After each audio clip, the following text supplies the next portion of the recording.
So I'll get started and then turn it over to Stefanie, but we really want to leave a lot of time for some dialogue and to kind of hear from you all what kind of questions you have about this issue area, what are kind of your concerns, challenges, interests in topics related to social justice and its connection to liberalism. So I'll try to keep my remarks relatively brief, but still give us enough of a foundation to start from. So this perspective that we're taking towards the question of liberalism and social justice is one that is kind of big tent, in the sense that we're looking at a definition of liberalism that's not necessarily situated in a particular historical context, but rather the more general idea of freedom of association, freedom from restriction. I took myself a couple notes here because my colleague Pete Baithak has this lovely kind of tripartite definition where he talks about liberalism as being freedom of thought, freedom of expression, and freedom of commerce. And so to my mind, that would involve all types of exchange and purposeful negotiation and collaborative activity. So thought, expression, and commerce all being free. And liberalism for all then adds the idea that this freedom of thought, expression, and commerce is not something that should just, I always hesitate to use the word should, but that from a liberal perspective, it's inconsistent if those are freedoms that we preserve only for the elite, rather than making them available for all. And most governmental systems are at some level systems of privilege, because they are one group within a society establishing rules that others have to follow in the course of their lives. And democracy, of course, is an effort to try to minimize that gap and to bring the people who are being governed into that system as much as possible and give the people who will be governed as much voice in what those rules can be as is possible. But it's incredibly difficult to actually manifest a real democracy that meets those criteria in the real world. The kinds of activities or the scale of operations, I'll say, at which you can make a collective choice that genuinely is capable of including every voice and accounting for every perspective is relatively small. So if we want to undertake any collective activities that are at a larger societal level, we almost always wind up having to give up some of our own agency over ourselves. So are you all familiar with the name Vincent Ostrom? So Vincent Ostrom talks about this as a Faustian bargain. And so Faust is a German fairy tale about making a deal with the devil, essentially. So there's another, there's a Christmas story by O. Henry called The Gift of the Magi, which I think is also a relevant consideration. But essentially it involves, in order to accomplish a goal, you have to give up what was most important in the first place in order to get it. So kind of there's no way to win. So, we want to build this inclusive democratic society for the purpose of having this full agency in our freedom of thought, freedom of expression, freedom of commerce, but we wind up giving up those things in the quest to get it. So kind of just the complicated nature of that, the way those bargains wind up working out, how those systems of privilege and who gets access to the power to create institutions. These are some of the questions that are kind of animating our interest in this question about how do we start thinking about building a world in which we have liberalism for all. And if that sounds like too utopian of a project, how can we at least understand the ways in which we depart from that vision and the kind of impact that that has on people? So just briefly that, before we get into kind of Stefanie's work on the question of social justice specifically and start talking about some of that in more detail. One of the things that I've done in my research to try to pursue that project is to study women's economic rights.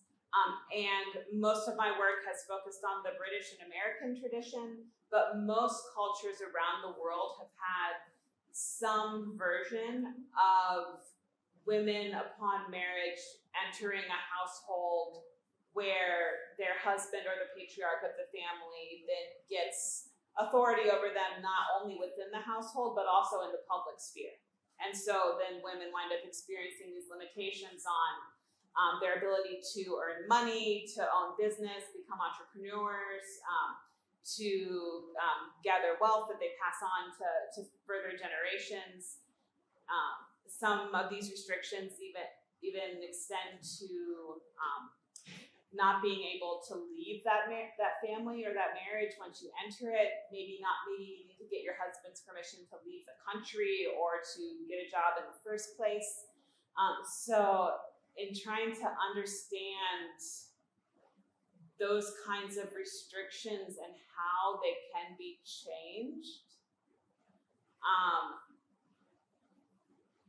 we wind up exploring bigger questions of how is it a group, or I guess more universal questions of how is it that a group that's disenfranchised politically and economically can wind up working towards greater rights for themselves. Clearly, this is something that is going to be difficult to negotiate through the formal political process, because that political process has already established that you can't vote, you can't be a representative, you can't hold a public office. So how are you going to convince the people who currently hold this power over you to give some of it back? I mean, that's a version of this more general question about government oppression. How is it that once we make that Faustian bargain, give some of that power away, we get to limit it and keep it from growing and call some of it back when we need to, when that oppressive power becomes too harmful.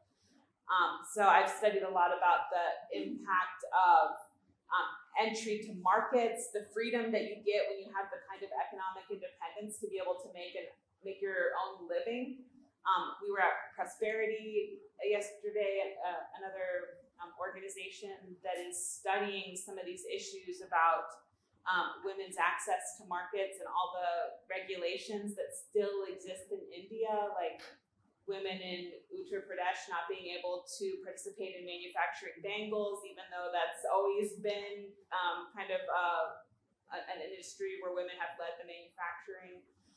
So just, they said 250 plus of these different kinds of laws, I think, that make it hard for women to gain the independence to be able to challenge any of these restrictions and to really exercise this freedom of thought, expression, and commerce.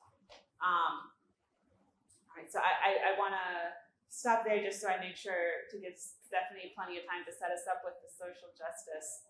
But when we open for the Q&A, I am really interested to hear kind of some of your thoughts on this issue of access to markets and how and what role that you can play in Indian society and addressing some of these questions of oppression and privilege.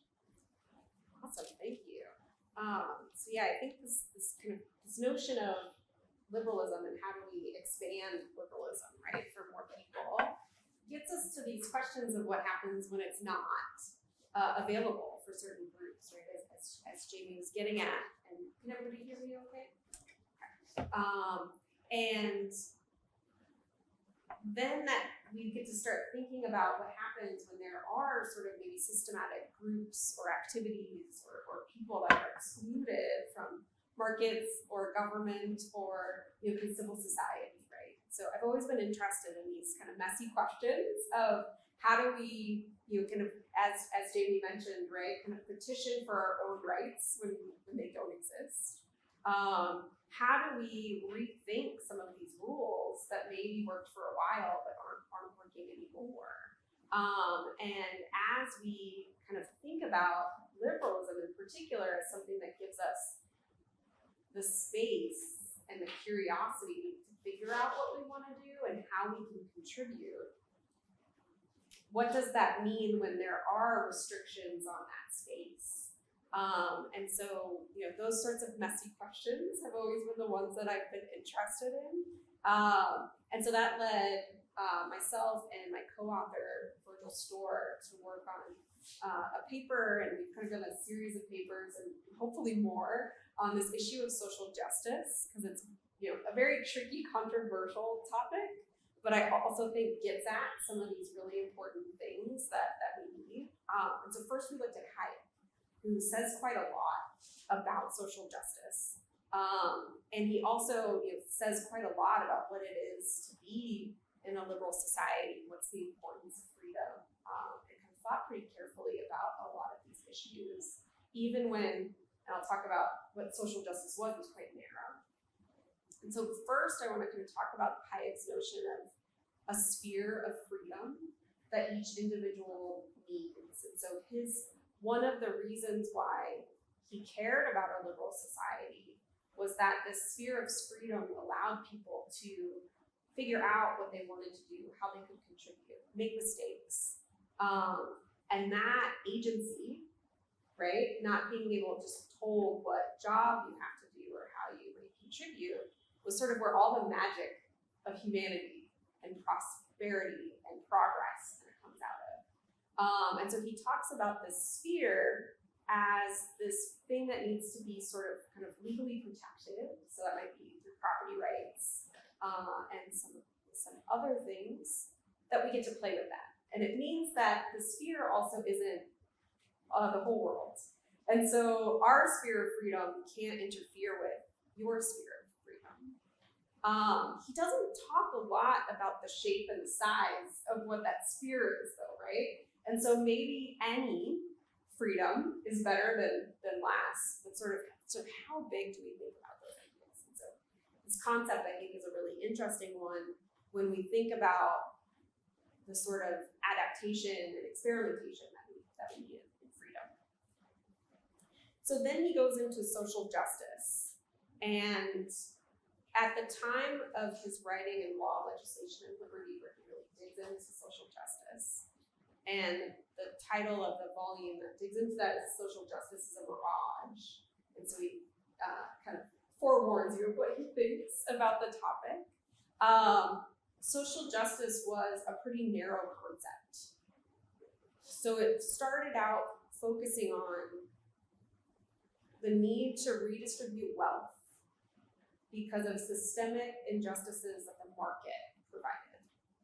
And so the market discriminated against certain people or favored the elite, and so we needed to redistribute that wealth. And what his take on it is that, the market itself is this process where we interact. And so as long as there is the freedom of the market to have bargaining and, supply and demand, the rules of the game of the market aren't really going to pick winners and losers in a particularly systemic way. It's the individual actors in the market who might do those things. And so what he thought about what people were saying about sort of large social justice issues, but that they were actually individual issues of individual exchange actors discriminating or providing injustice to people. So the mirage for him was that idea that it was more systemic than it was when it was these individuals.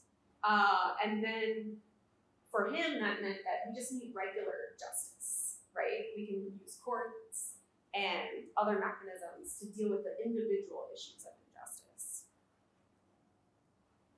What's interesting about this notion of social justice in this way, the market is making these and we need to redistribute is that economics over time, particularly in the time when Hayek was talking, had a similar approach. So we were going into, from neoclassical economics, this idea of welfare economics, where we had this pure model of the market, and we looked around the world and said, the real world fails at this quite a bit, right? We don't really see this pure model of the market.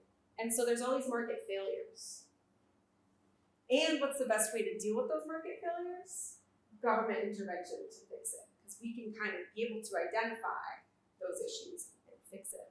So rather from a moral or a justice standpoint, it's this idea that the market is systemically failing. And kind of both of those got at this notion of the difference between theory and practice, right?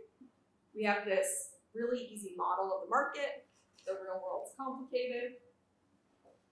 Both also required government intervention to be the one to fix it.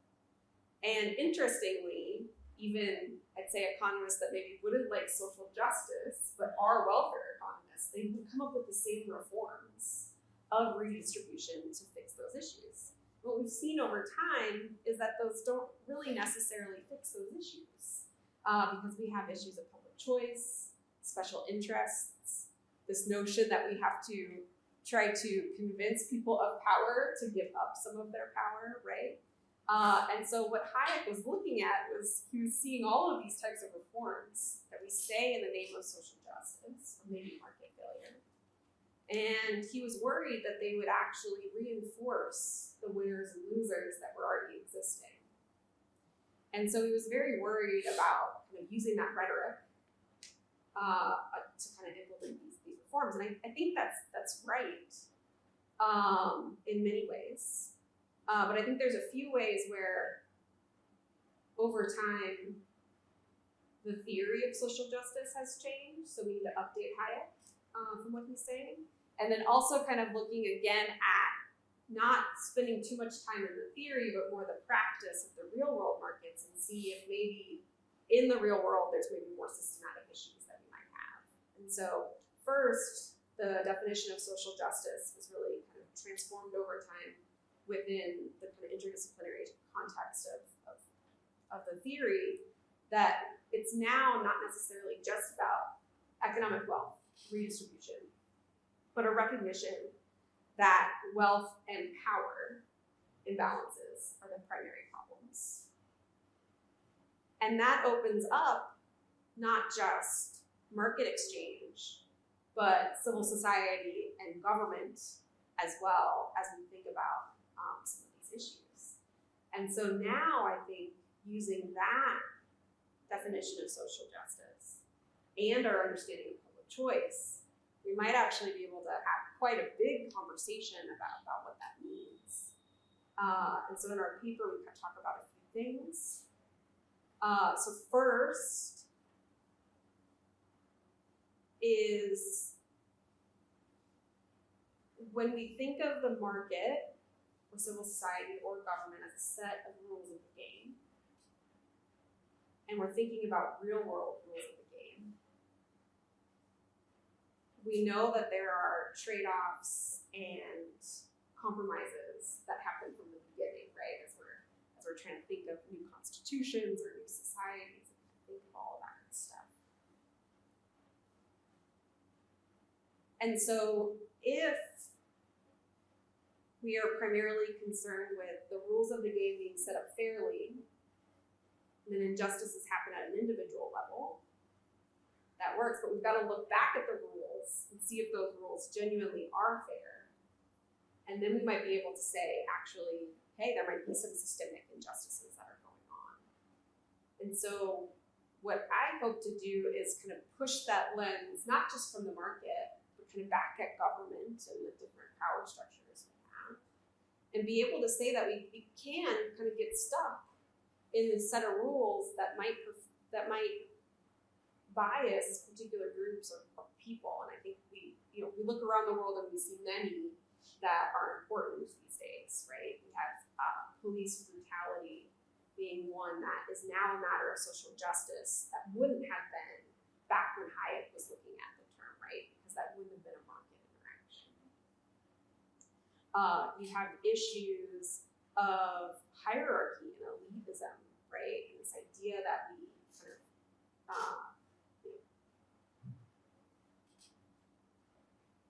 the rules of the game are made by people who don't understand or the majority of the population is interacting with. They might not get that right. And so I think there's a lot of potential for that. We also think about like these notions of climate change and other things that we can think of as well. And so one of the things I want to do, because I think, when we think about liberalism, and we're worried about kind of calls for social justice are often coming from more interventions for government. I think there's a real opportunity where we can talk about reform for social justice, also requiring reform for government, and more participation by individuals, not just kind of asking for the government to step in and provide those solutions. And so that's where we kind of get into, Jayme mentioned Vincent Ostrom, but Eleanor Ostrom's work as well, is that kind of community level, collective action, self-governance ways that we can maybe come up with these ideas. Constitutional level reforms that need to address some of these issues, say, by thinking about the issues of police brutality. But we can have, I think, a lot bigger conversation with a whole host of people if we kind of think about those ideas. So whenever I mention this to people, there's either like a shock, like, no, let's not do that.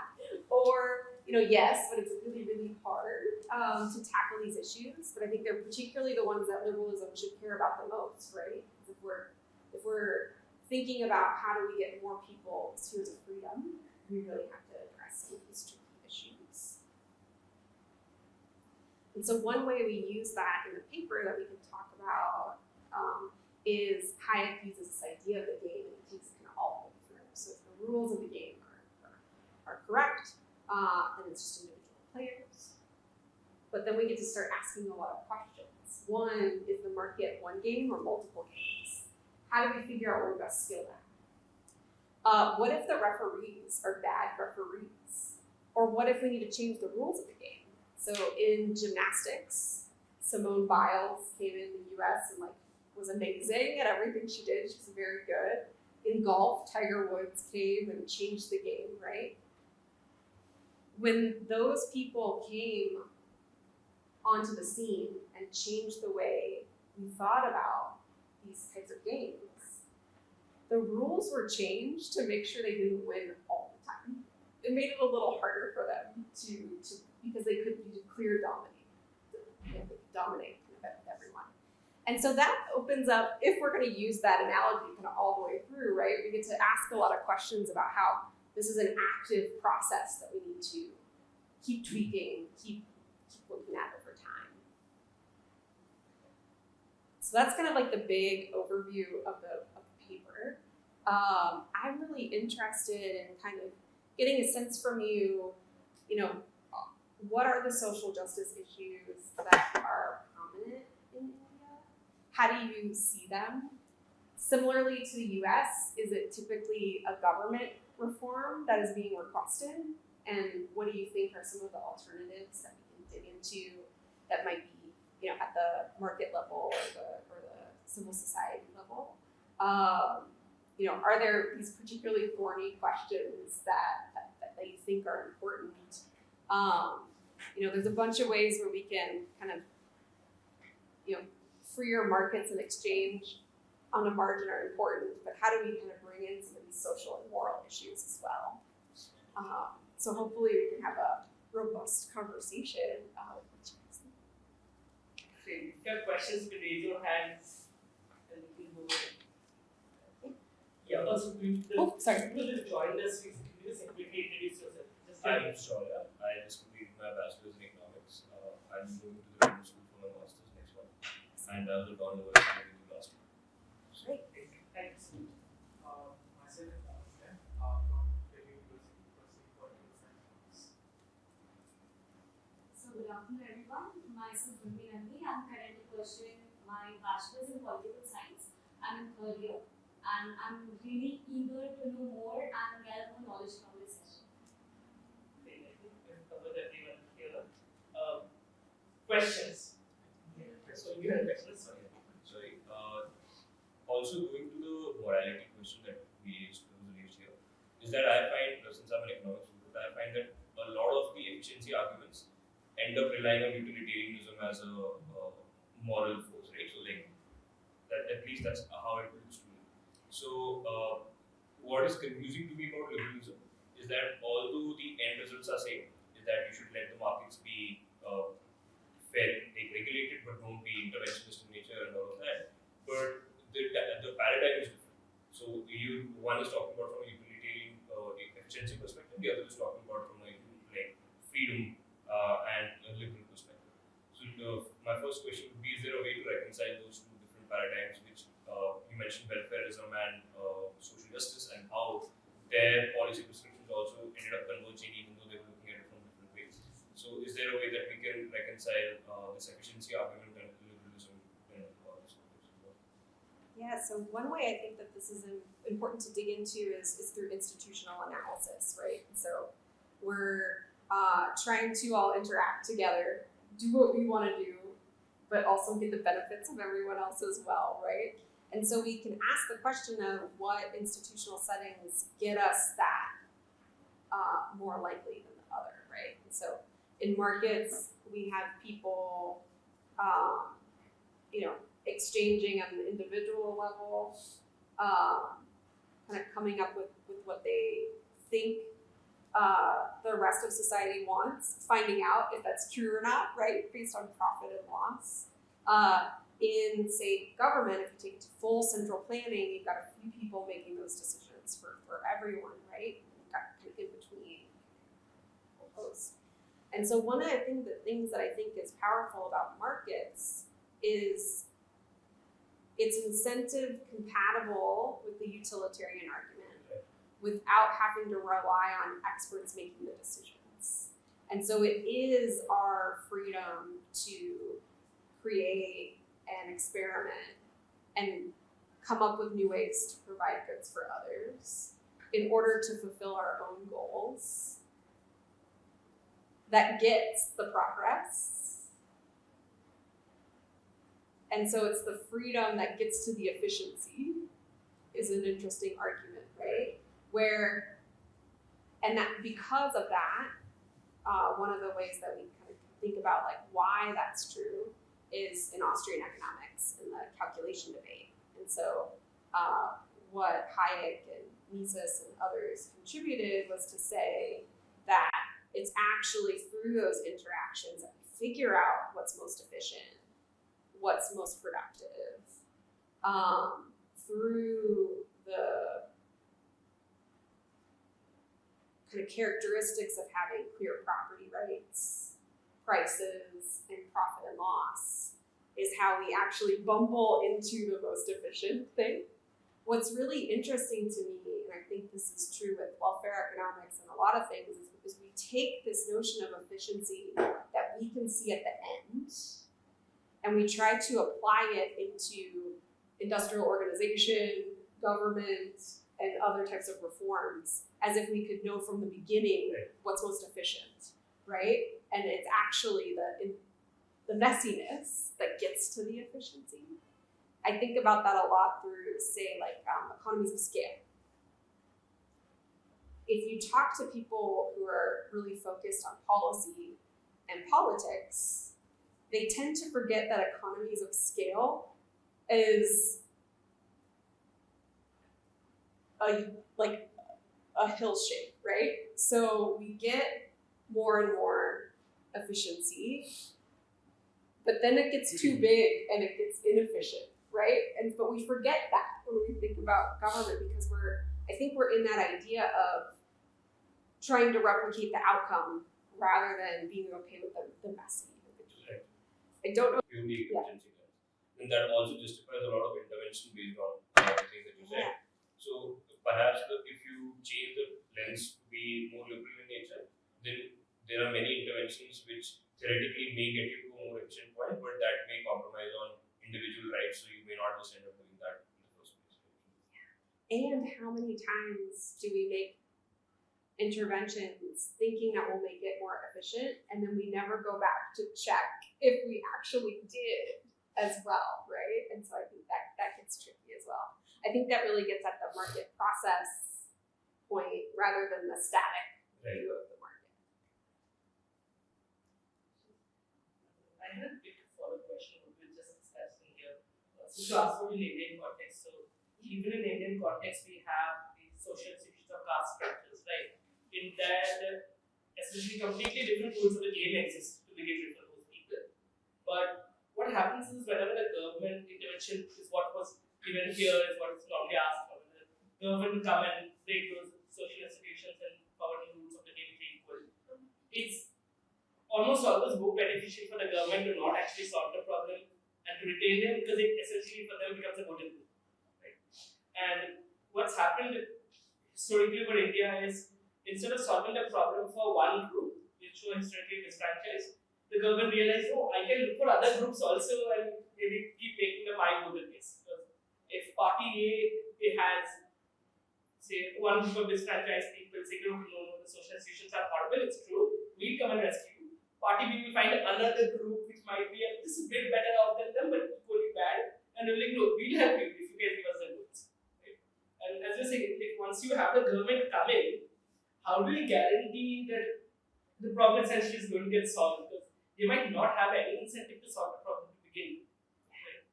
And if you leave it to the market, then if there's two different rules of the game operating and it's not possible for them to move from one setup to other setup, they will stick there equally.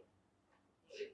In that case, it becomes sort of a those who operate Momolas for us. We know there are certain people who are not getting the same access that we do. In that case, does it make ours a liberal society knowing that they aren't in it?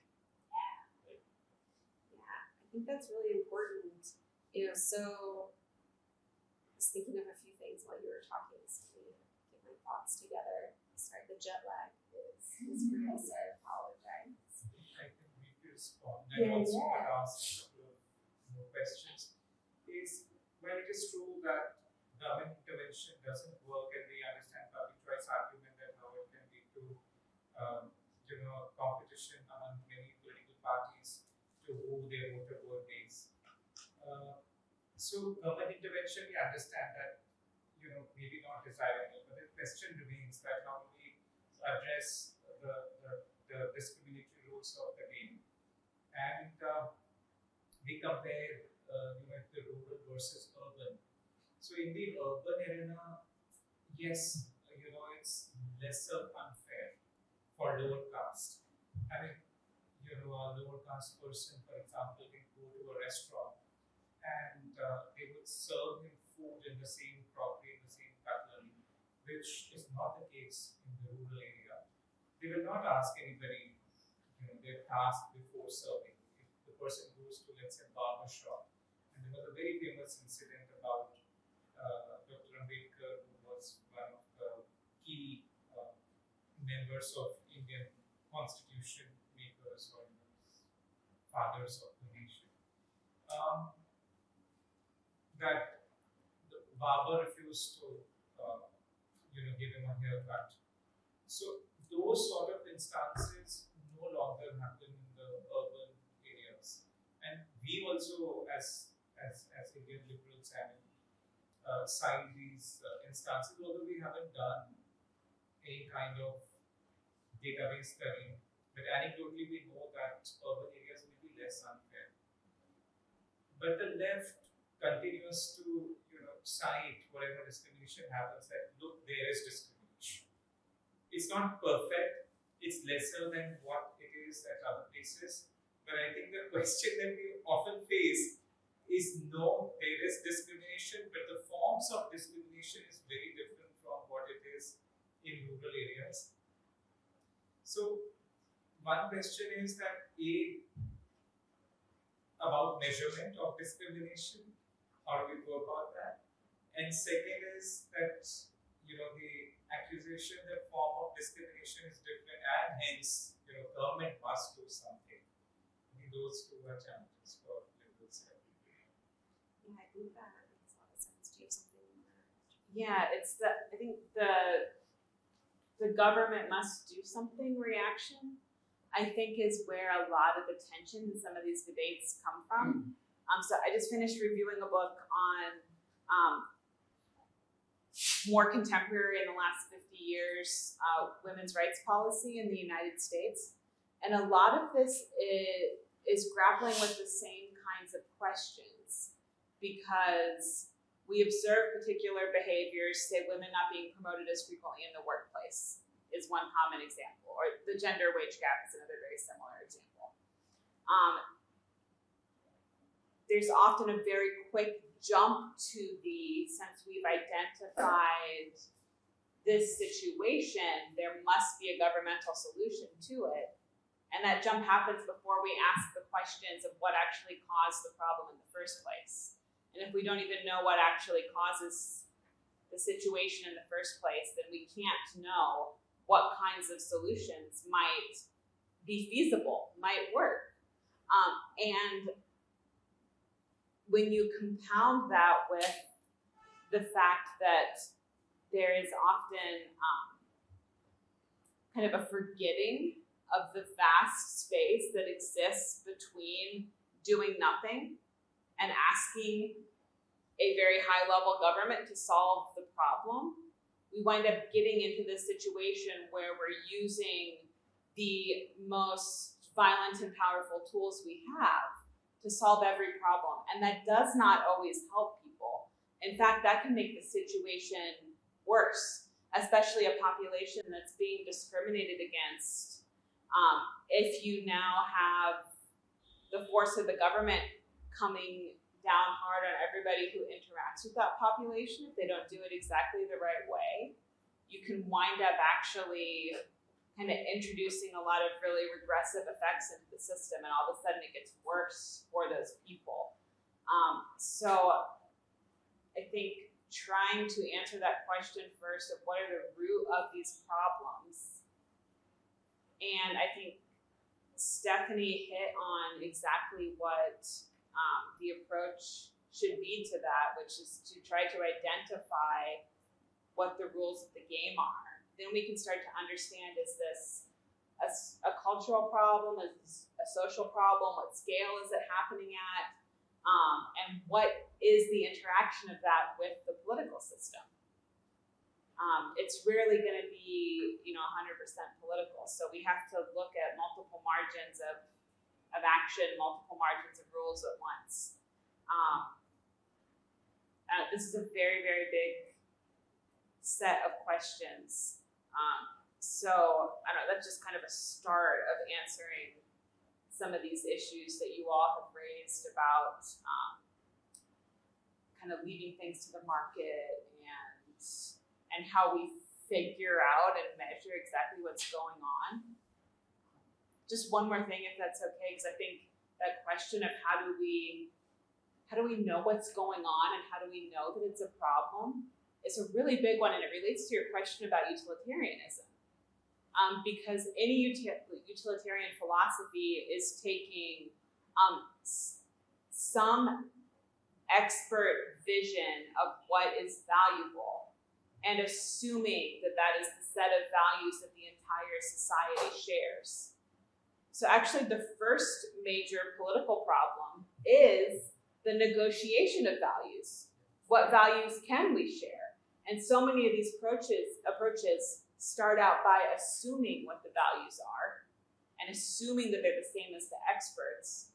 And that's why I think, so have you read the work of James Buchanan on social welfare policy? And during the fellowship class.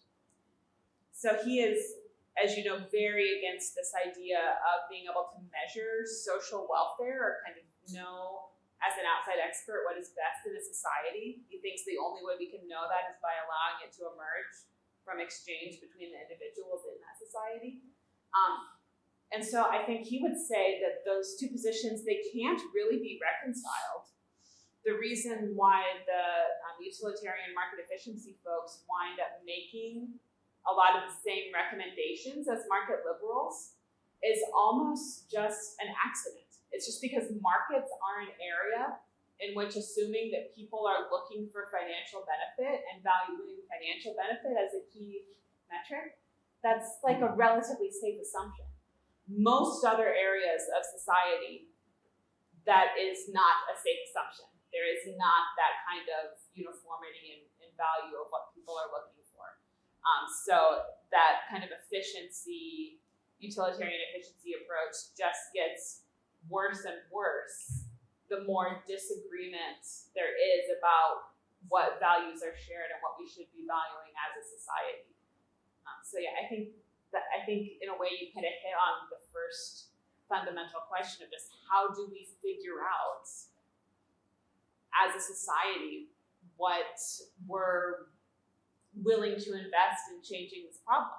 What are we willing to sacrifice? What kind of strength of measures are we willing to take? And that's a really challenging set of questions. Yeah, I think too, something that's really interesting is you're really reconciling these theories with what we have in the real world as being super messy, right? And so don't get me wrong, I am super pro markets. If people would just do that, and we have less government, that'd be great. But we don't right now, and it's a really hard ask to make anybody do that, right? We're not going to get the leaders of power to be like, yeah, let's do that, right? They're going to want to stay in place. And so I think what's really interesting is there's this big tension between ideal theory and utopian thinking and how messy life is, right? Like, we are awesome and horrible people all the time in markets, in politics, in whatever. And our colleague Becky, who likes to talk about what institutions dull the sharp edges of our messiness, right? And so we're going to conflict, we're going to disagree. My goals might compete with your goals. What institutional settings help us not destroy each other, right? Maybe help us discriminate less against people based on our biases and preferences. And that's a really tricky question because we think, and there's good reason why we think that markets and free association help us with that. There's always going to be tensions and conflict. And so that measuring of discrimination, right? Like, discrimination will change over time. Is it systematic? Is it based on, power over people?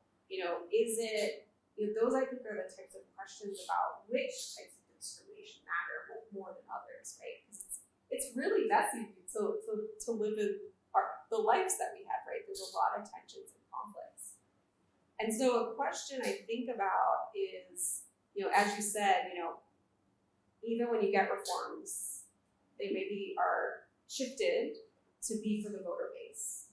It's great when we can find reforms that are incentive compatible with politicians' incentives, right? That if their voter base grows, and I think that's true for why urban areas versus rural areas have more of these things, right? Like, their voter base is bigger and more diverse. Therefore, their incentives for particular reforms are different in rural areas, right? But that's not always, I feel like that's not always a safe bet that we have to rely on that. And so one of the things that's really interesting is that a lot of these social justice issues are ultimately negotiated and power taken by the groups themselves, not by elites saying, let's give you more power, right? And so Jayme's work is great at exploring how women were able to demand those rights, right? We have civil rights issues, breaking down caste systems, and all of these sorts of things. That kind of bottom-up pressure, I think, is really important. And that gets back to kind of a markets and free association type thing, right? Like, we've got to, and this is what's really tricky about, I think, current social justice debates, is we ask for someone else to solve it rather than rising up and demanding that we solve it, right? And that's a big ask that we have to do. And so a question, I think, is there of, what's most important. We might only come together to fight for some liberties at certain times?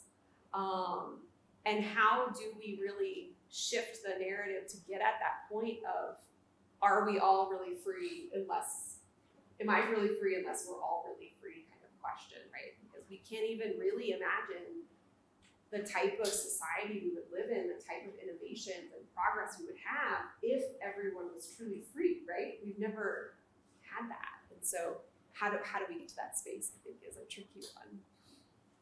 I have a question with regards to how you just pointed out that we don't live in a utopian world and we have to make certain consensus on these certain negotiations of how to better the realities and how we pointed out Hayek also talks about the markets and the actors, the problem being the actors and not the markets person. But I wanted to understand what is market in abstract without actors.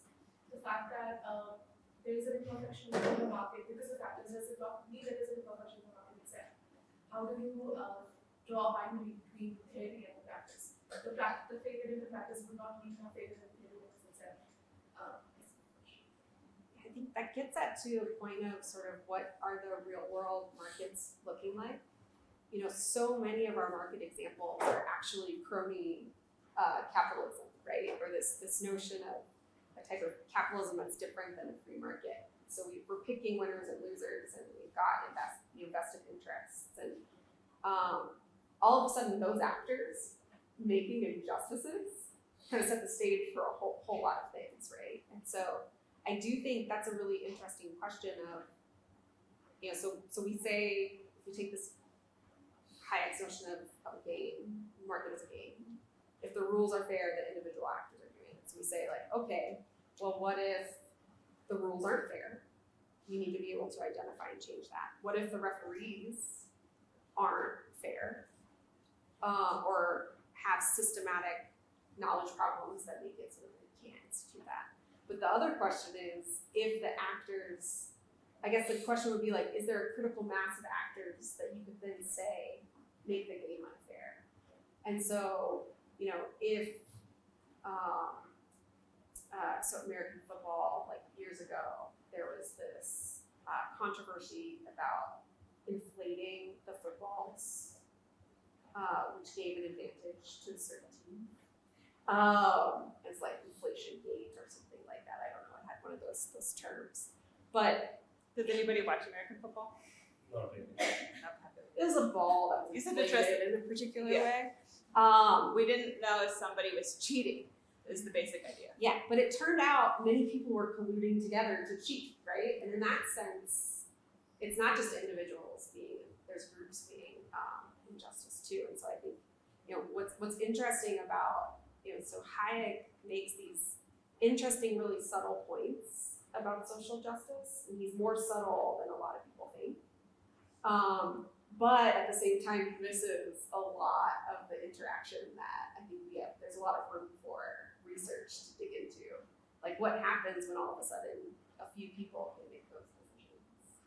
We'll try to come up with some examples from cricket, I'm sorry. I do not understand cricket, so I don't.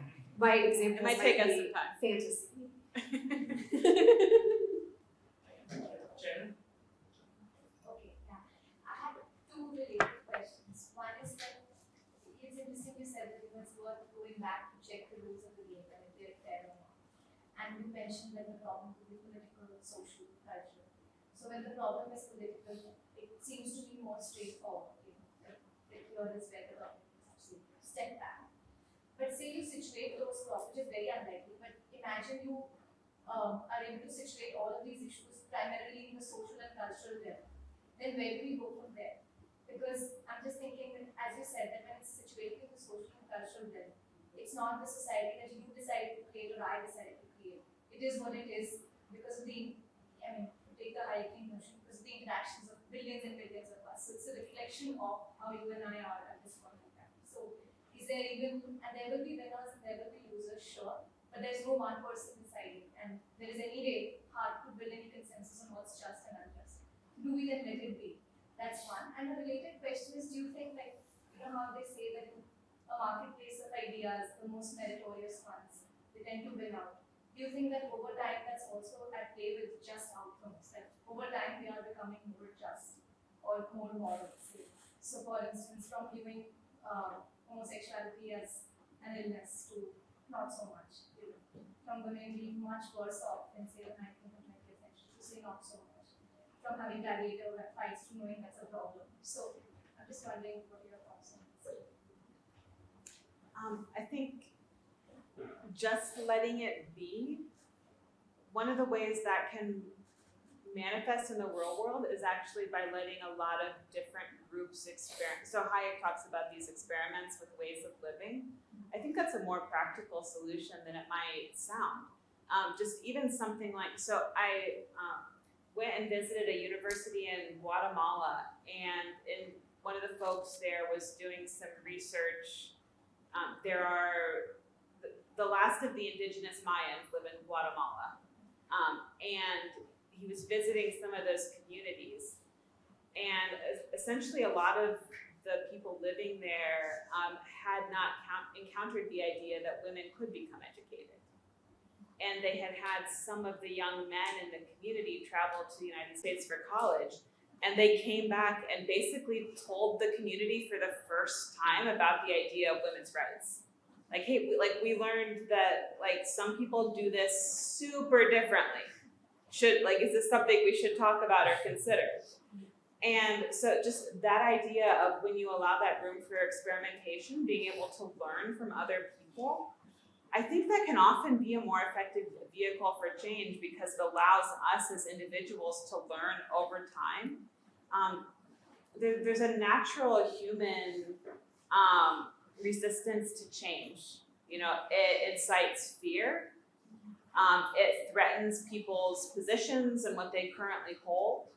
So if you allow learning to take place in a way where people can discover maybe this can be mutually beneficial, it doesn't have to be just good for somebody else and bad for me. That kind of path toward change, I think, has historically been a lot smoother than when you mandate top-down reform across a really large population, especially if there's large resistance to it. Oftentimes these situations wind up breeding violence. So that's one kind of, I feel like you're thinking something. Do you have a reaction?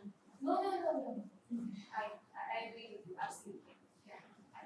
Well, and that kind of gets at the three aspects that you said, the feedback he talks about, right? This freedom of thought and the exchange of ideas, right, is actually really important.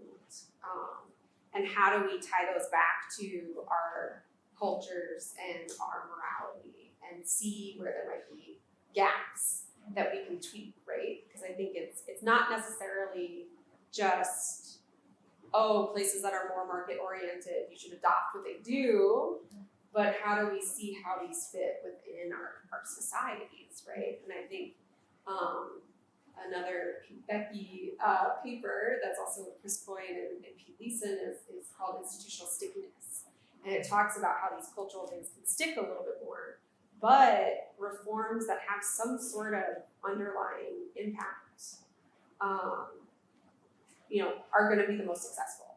And so maybe that means, in areas, say, where there's a lot of genocide and a lot of men have been killed by their governments, women out of necessity started owning businesses and doing a lot more, right? And so those shifts in the culture came along with the economic demands. But you might also have other ones that maybe fit or redefine something that you can still find as socially and morally correct, but there's a new way to do it. For the question about does social issues, do we get more justice over time? Hayek thought yes. I think maybe that's right. It's just hard in the middle to know, right? We can look back over the past 200 years and say, that seems right.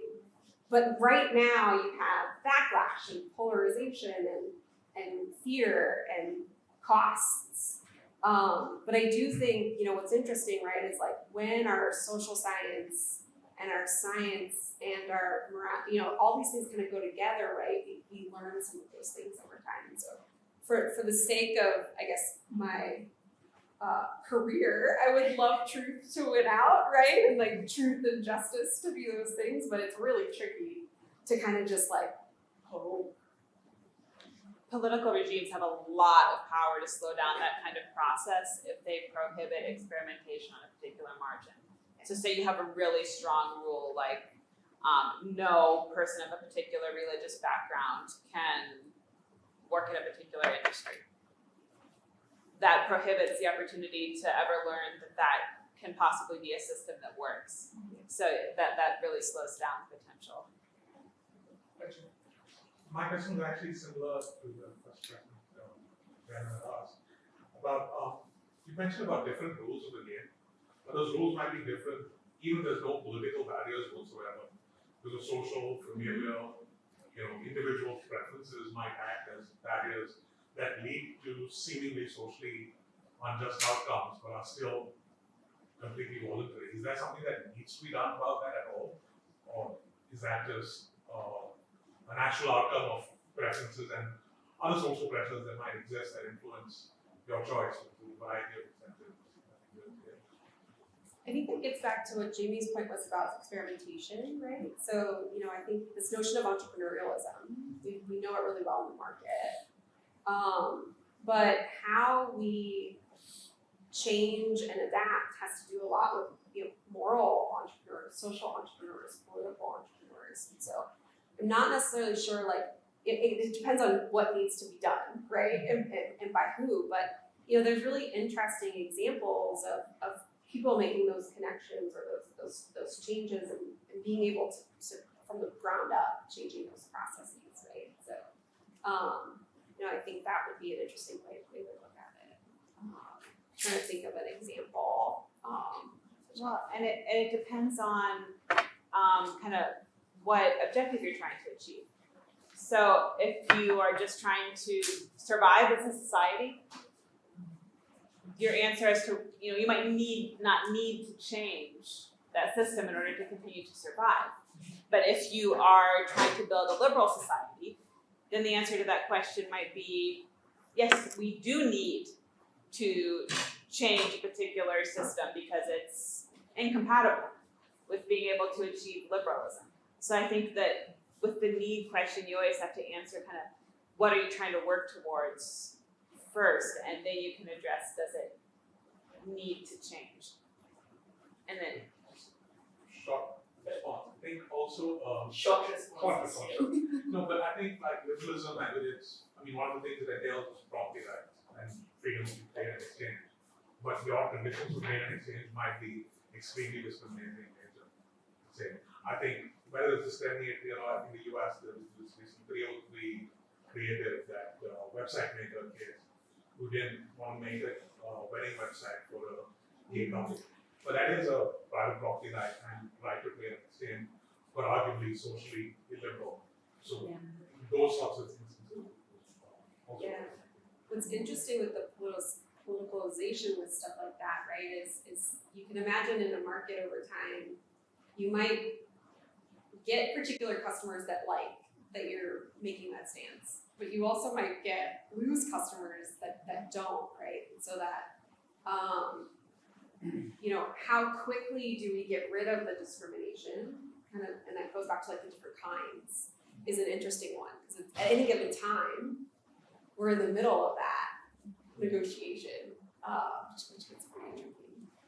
And that, it might not be a systemic injustice if the rules of the society are such where that doesn't really place significant limitations on people because you can go buy your cake at a bakery on the next block. So, it kind of gets more complicated. That's one where you have to figure out, is this actually a systemic problem or is this a specific problem of one individual being a jerk? Yeah. And do we want to try to make social rules that are strict enough that they prevent people from being jerks? We might not like when they act that way, but we also might not want to have rules that are so strict that they make that impossible because we would find them repetitive. Quick questions, right? Sahel and Shamia. Just one comment regarding Jayme's and Rajiv's question. The fact that we assume that there exists a society before this and that society is supposed to be natural, and necessarily don't be that. So if there's even that society was not based on having equal power sharing among all stakeholders and then coming on a social contract and saying this is how we do it. I think then and there also there would have been power imbalances and certain individuals deciding over the others. For example, women didn't choose not to vote. They were asked not to vote. Dalits didn't choose not to be a part of the entire religious structure, but they were made to be not to be a part of it. So I don't think that there is no natural existence. There's always a societal existence. Maybe it's less discriminatory, but it was more discriminatory, but it has to be less discriminatory now. So I don't necessarily think there is a natural way of living which is based on consensus of all. And this one. Basic response statement. Just a couple of questions. It was interesting that you mentioned liberalism and also civil rights, because my understanding of civil rights is because it was so widespread that it actually broke the sphere between public and private. So they mandated like private restaurants also to cater. I think that was a big incident, right? Like they didn't cater to a couple of few African Americans, and that's like the spark or something. I think I don't have my American history or correct, but at least that's what the law didn't make a distinction between what is publicly discriminatory and what is discriminatory in private sphere as well. So my question, and I've also been studying like housing choice houses recently, and one of the problems there is that people discriminate based on source of income. So if they come to know that you're a voucher holder, they will treat you differently as compared to that was your home. So my question is basically, is the government even, or is it even feasible for you to make society level changes, assuming that the law is the only barrier between people behaving in a good way and like so-called good way and people behaving currently? Because shouldn't there be like other emergent like behavioral changes as well? So like in that case, the law wouldn't be necessary in the first place, right? So I'm not sure what the law does there. So yeah, I think that's right, and I think that like what's interesting about that, right, is we have to then be okay with various levels of liberalism or not, discrimination or not, in different contexts and different people, and I think that gets to the Oster's work on polycentricity, which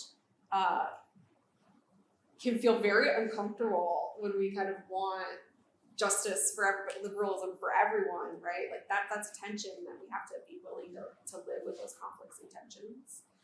For civil rights, there's a little bit of both. So it was legal stuff and then a whole host of private actors implementing things. A lot of people, even in the United States, don't know that actually a lot of local governments had laws that your business could not offer an integrated service even if it wanted to. Yeah, or they had like sundown laws where you had to leave before it got dark, or even just how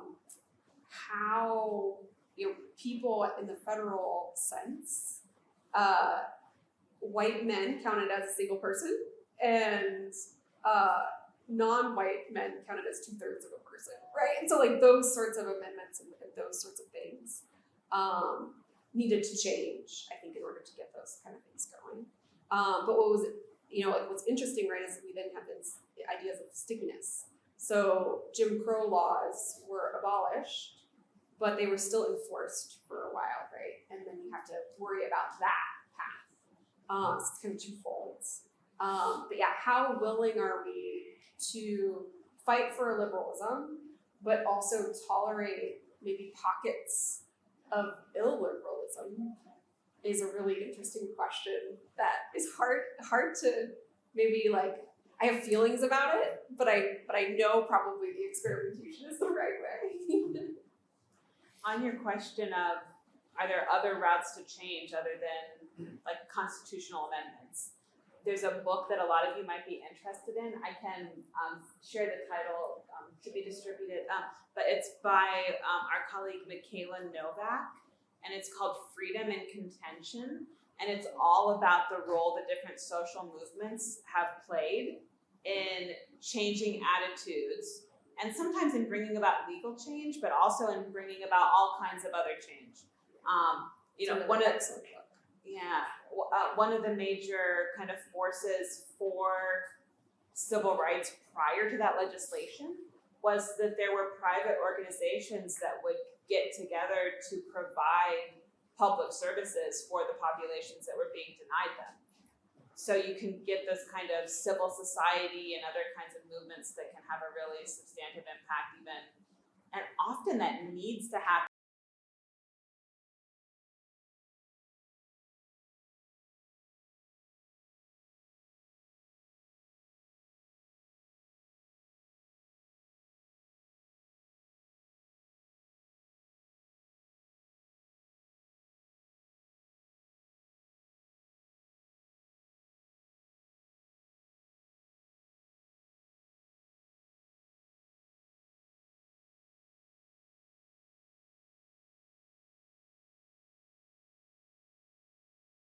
mixed gender teams, you always have either male teams playing with other male team and female team playing with other female team.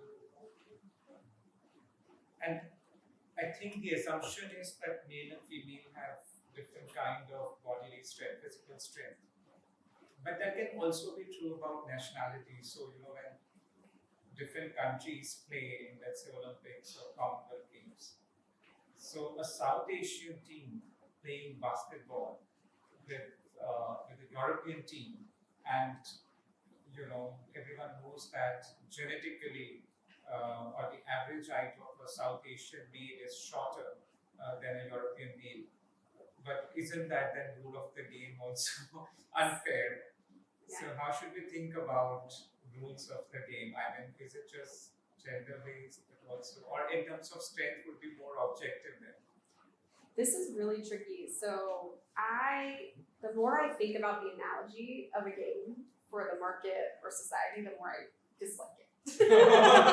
But I don't necessarily have a good alternative analogy to use, right? Like, we want the rules of interaction, maybe, but as soon as we use this idea of a game, similarly, Hayek talks about how a policymaker should be a gardener, and they cultivate this space for people, right?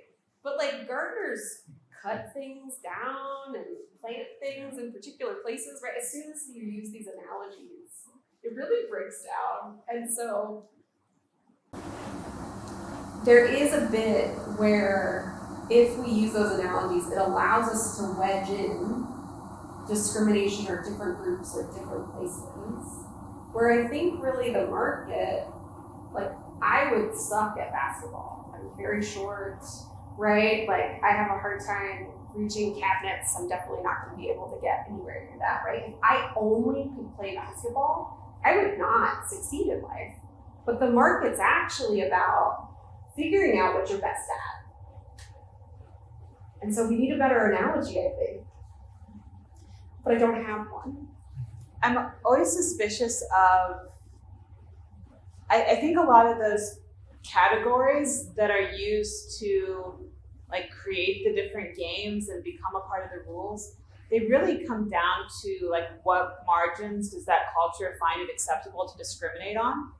So we don't find it acceptable to discriminate along margins of race. So we no longer have a white baseball league and a black baseball league.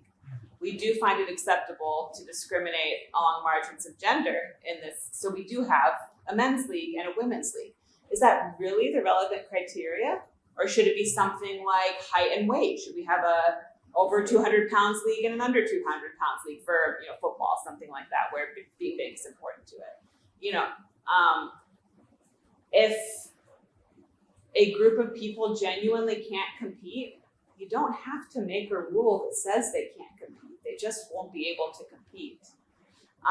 So I'm always a little bit suspicious of that, because I think, it just seems obviously not true to me that like every male athlete is going to be stronger than every female athlete. That's just kind of obviously false. So we've just kind of chosen that it's acceptable to demarcate in that way. It might not be best for the game, and maybe people will make that decision someday and we'll see more kind of mixed sports teams. I just don't know. But I know it's allowed to happen. So in that sense, it's maybe a margin of that we don't have to worry about as much. Somebody could create a mixed league if they wanted to. And that gets at that social, cultural stickiness, right? That it feels like that, that's got to be a natural distinction where maybe it's not. Yeah. Sure. So with that, we can want I'm sorry, one really was short. Yeah. But it's a very small question. I won't If I it won't be able to continues, solve. then continue very short. So we'll have some small breaks, we'll have some yellow, you could maybe ask the question. Right, so thank you so much. Just to close a couple of quick thoughts of Prashant's last problem that he put forward. Wouldn't that problem ideally be solved if people were allowed to freely move around? Because if you look at it, even for instead of looking state teams, if you look at clubs, the people who play the club aren't exactly from that place. The club's allowed to hire people. And the thought came that apparently US's Matt Olympiad team who won for the last 2 times are all first generation people. they immigrated into citizenship in USA. They are not US citizens. Yeah. Right. So if maybe a national team from say South Korea was allowed to get baseball players from anywhere they wanted, right, instead of having them to be South Koreans, does that make sense then? And to leave you to ensure that you could just wrap this up with one simple question. Why is it that earlier a lot of these social justice movements and all did have classical liberal tenets and classical liberal voices talking about it? Even if you look at something as the Stonewall riots, there were regulations which said what a man can wear, what a woman can wear. There were undercover cops who would arrest you if you wore a clothing that the government did not deem fit. So these were all classical liberal issues. When did we suddenly cede all these issues to what we would say as left thinkers and left historians, and why do we not commonly have more discussions on this? That's a great question. Some of it might be representation, and we get more of that now, right? It's more diverse backgrounds and thinkers are asking questions. It might also be, like sort of like academia silos over time, and you start putting certain, and then our colleague Erwin Decker has this book on basically like social circles and how they influence ideas. And so if you end up, interacting with different people, you might have that. But I think one thing that is, and then maybe it's also though that it was primarily economics that took over this mantle for a while. And so we were talking about economic issues. And so we didn't talk about social issues. But I think now we're starting to do that more, hopefully. But yeah, I think identifying and recognizing that there were these classical liberal thinkers and positions in all of these things is really important. And Michaela Novak's book on social movements really gets at that in a cool way to show, okay, maybe it's not Friedman talking about this, but there were people talking about it. With that, thank you so much, everyone. We have